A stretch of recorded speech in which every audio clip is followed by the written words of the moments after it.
حضرت بلال رضی اللہ عنہ نبی علیہ السلام کے عاشق صادق تھے، ہر وقت نبی علیہ السلام کے چہرے انور کو بیٹھ کر دیکھتے رہتے تھے۔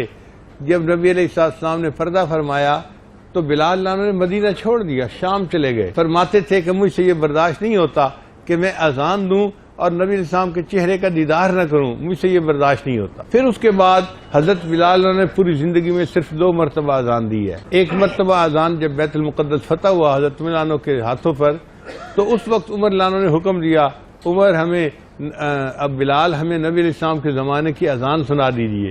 اب امیر المومنین کا حکم ایسا تھا کہ وہاں انکار کی گنجائش نہیں تھی، چنانچہ بلال رضی اللہ عنہ نے ایک اذان اس وقت دی، اور دوسری اذان کا واقعہ حضرت شیخ حدیث رحمۃ اللہ نے اپنی کتاب میں لکھا ہے۔ وہ فرماتے ہیں کہ ایک مرتبہ بلال رضی اللہ عنہ سوئے ہوئے تھے، خواب میں نبی علیہ السلام کی زیارت نصیب ہوئی، اور نبی علیہ السلام نے فرمایا بلال اتنا عرصہ ہو گیا ہے تم ہمیں ملنے کے لیے نہیں آئے، یہ کیا سرد مہری ہے۔ آنکھ کھل گئی اور بیوی کو حکم دیا ابھی میرا سامان تیار کرو، میں دوبارہ نہیں سوؤں گا، میں اب مدینے جاتا ہوں نبی علیہ السلام کی خدمت میں سلام کرنے کے لیے۔ چنانچہ مدینہ طیبہ پہنچے، مواجہ شریف پہ سلام عرض کیا، اتنے میں نماز کا وقت ہو گیا۔ مسجد نبوی میں تشریف لائے نماز کے لیے۔ جب مسجد میں آئے تو حضرت حسن رضی اللہ عنہ، حضرت حسین رضی اللہ عنہ دونوں شہزادے وہاں تھے۔ انہوں نے کہا کہ ہمیں نانا جان کے زمانے کی اذان سنا دیجئے۔ اب ان شہزادوں کی درخواست اتنی چھوٹی نہیں تھی کہ اس کو انکار کیا جا سکے، چنانچہ دوسری اذان بلال رضی اللہ عنہ نے اس وقت دی ہے۔ حضرت شیخ حدیث رحمۃ اللہ لکھتے ہیں کہ جب بلال رضی اللہ عنہ نے اذان دینی شروع کی تو صحابہ کرام نبی علیہ السلام زمانے کی آواز اذان سن کر حیران ہو گئے، یہ اذان کہاں سے آ گئی۔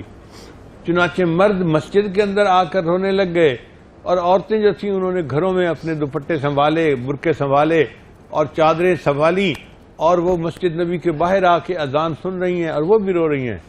مسجد کے اندر مرد رو رہے ہیں اور مسجد کے باہر عورتیں رو رہی ہیں، اور سب نبی علیہ السلام کو یاد کر رہے ہیں کہ یہ تو اذان ہم اپنے آقا صلی اللہ علیہ وسلم کے زمانے میں سنا کرتے تھے۔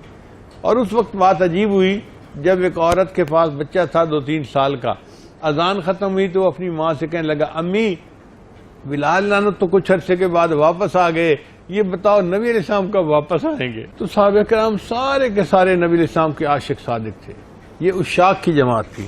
ویکھیا جے یوسف نو انگلیاں تکیاں کٹیاں آقا دے دیوانیاں نے جانوار سٹیاں، کہ یوسف علیہ السلام کو دیکھا تھا تو انہوں نے انگلیاں کاٹ لی تھی، اور میرے آقا صلی اللہ علیہ وسلم کے دیوانوں نے تو اپنی جانیں ہی قربان کر دی اللہ کے راستے۔ عشق دی اخیر ویکھی او دے عاشقین دی، جگ دے حسینہ کولوں ود کے حسین دی۔ یہ نبی علیہ السلام کی ذات گرامی ہے، اور صحابہ کرام کو نبی علیہ السلام کے ساتھ ایسی محبت تھی، ایسا عشق تھا۔